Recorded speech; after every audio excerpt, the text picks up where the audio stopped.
Kalau di Korea ada namanya Hangul. Hangul. Ya, jadi Hangul itu adalah tulisan Korea sendiri. Kalau di Indonesia itu kan ada 26 abjad. Kalau di Korea ada berapa? 40. Siswa saya ini jauh lebih senior daripada saya. Beliau agak canggung nih, bingung manggilnya antara Sam dan antara manggil sebagai seorang junior. Sementara pada saat itu saya juga mengajar menggunakan pakaian dinas. Oke. Iya, beliau pangkatnya Bribka, saya Bintara Bribda, gitu kan. Iya. Cukup jauh perbedaannya. Untuk pertama mengajar itu di Sebasa, kemudian setelah itu saya pernah mengajar di online course. Saya buka online course sendiri namanya kayak Self Studygram, ada di Instagramnya. Oke. Kemudian saya juga sekarang saat ini mengajar di Pusjarah Polri, Iya. guide-guide yang Orang Korea gitu ya, untuk guide orang Korea. Jadi ada personil-personil Pusjarah Polri yang ingin belajar bahasa Korea. Tujuannya menjadi guide orang-orang Korea yang datang ke Museum Polri. Halo pemirsa, kita kembali lagi dalam podcast Polri Presisi bersama dengan Indah Ines. Dan setelah sekian purnama lamanya, akhirnya Ines kembali lagi menemani pemirsa semuanya. Dan di kesempatan kali ini seru banget karena ada seorang pria tampan, masih muda gitu kan ya, di depan saya. Mungkin kita harus nanya dulu apa kabarnya nih. 네, 안녕하세요. Wajar. Iki apa gitu. 지냈어요? Aduh, hang lagi. Gak ngerti. Jadi ternyata tadi Ines bilang masih muda, tampan, apalagi Peter ya. Karena Peter bahasa apa ini? Bahasa kalbu? Bahasa kalbu ya. Gak bahasa ibu. Bahasa apa tuh? Bahasa Korea. Bahasa Korea udah kedengaran ya. Sebenarnya tadi di A itu ada anyong-anyongan gitu kan ya. Baiklah, langsung aja Ines perkenalkan. Ini adalah Bribda Muhammad Fandi. Betul. Banum Subagbin Linsis Sebasa Lemdiklat Polri. Apa kabarnya? Alhamdulillah baik. Alhamdulillah, ini senang banget karena biasanya kan kalau kita bisa tahu bahasa-bahasa Korea, biasanya karena kita menonton drama Korea. Tapi kali ini Ines bisa langsung dengerin bahasa Korea tuh seru sih ya. Mudah-mudahan nggak jadi blunder sendiri karena Ines nggak tahu. Baik, aku bisa boleh manggil Mas Fandi ya? Mulai. Iya. Jadi Mas Fandi boleh diceritain nggak? Kenapa ataupun awal mulanya gimana? Kok bisa akhirnya sekarang mungkin bisa dikatakan terbiasa atau mungkin menyukai dengan bahasa Korea. Oke. Terima kasih sebelumnya Ibu. Yes. Saya senang sekali bisa diundang ke Polri Podcast ini, Polri Presisi ini. Jadi awalnya itu bahasa Korea sendiri memang bukan dari awal saya belajar bahasa Korea. Oke. Bukan dari dasar saya. Jadi pada saya lulus tahun 2021 menjadi anggota Polri, saya ditempatkan di Sebasa Lemdiklat Polri. Alhamdulillah saya diberikan kesempatan oleh Bapak Kasebasa, yaitu Komisaris Besar Polisi Dani Hernando SIK MH. Beliau mempunyai gagasan ingin membuka periodik bahasa Korea di Sebasa Polri sebagai Dikbang Space program baru di Sebasa Polri. Nah, kemudian saya terpilih dan diberikan kesempatan oleh beliau untuk menjadi pengajar. Sebelum saya mengajar, saya diberikan kesempatan oleh beliau untuk belajar bahasa Korea di Sebasa dengan dosen saya yaitu Shirley Sam. Beliau dosen dari UI. Nah, tapi orang Indonesia? Betul, orang Indonesia. Dosen dari UI, dia orang Indonesia. Kemudian saya belajar bahasa Korea kurang lebih 1 tahun. Nah, dari pembelajaran itu saya dicetak untuk menjadi pengajar bahasa Korea di Sebasa gitu. Jadi bukan dasar dari karena suka, tapi karena kesempatan yang ada dan saya juga berminat di situ untuk belajar bahasa Korea. Alhamdulillah lama-kelamaan jadi cinta sama bahasa Korea gitu. Jadi bukan dibilang terpaksa kan ya? Bukan, bukan terpaksa. Bukan terpaksa. Ada kesempatan di situ. Gitu. Karena kita memanfaatkan peluang yang ada. Betul. Kayak gitu ya. Tapi kalau misalnya sekarang sendiri, kalau misalnya dengerin orang Korea ngomong, ngerti?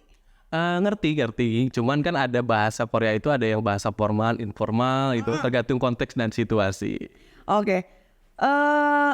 Sebelumnya, kan ini kan ibarat kata udah lumayan ya dari 2021 sampai dengan 2024. Selain di Sebasa, pernah ngajar di tempat lain nggak? Untuk pertama mengajar itu di Sebasa, kemudian setelah itu saya pernah mengajar di online course. Saya buka online course sendiri namanya kayak Self Studygram, ada di Instagramnya. Oke. Kemudian saya juga sekarang saat ini mengajar di Pusjarah Polri, guide-guide yang orang Korea gitu ya, untuk guide orang Korea. Jadi ada personil-personil Pusjarah Polri yang ingin belajar bahasa Korea.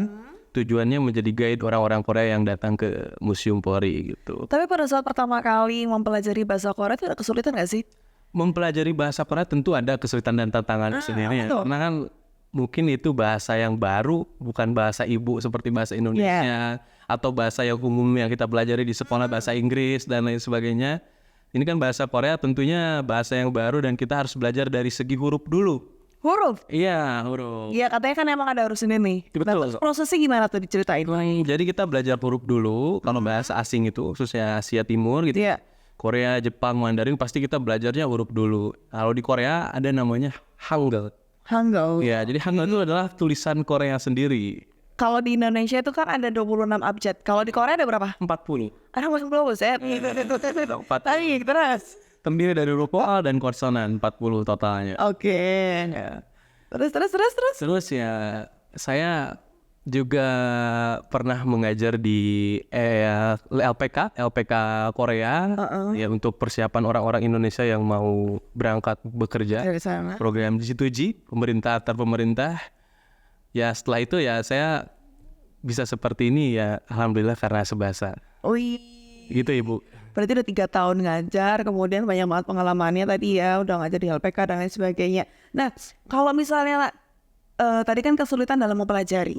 Kalau kesulitan dalam mengajar bahasa Korea, ada nggak? Boleh diceritain nih? Mungkin ini kalau pengajarannya di sebahasa Polri ya. Ya oke, boleh. Oke, mungkin kalau kesulitan dalam hal mengajar, kita kan yang diajar itu kan bukan masyarakat umum, ya kan? Bukan anak-anak, tapi anggota Polri loh yang sudah dewasa, yang mana umurnya juga kadang jauh lebih tua daripada kita dari segi umur maupun segi pangkat gitu kan.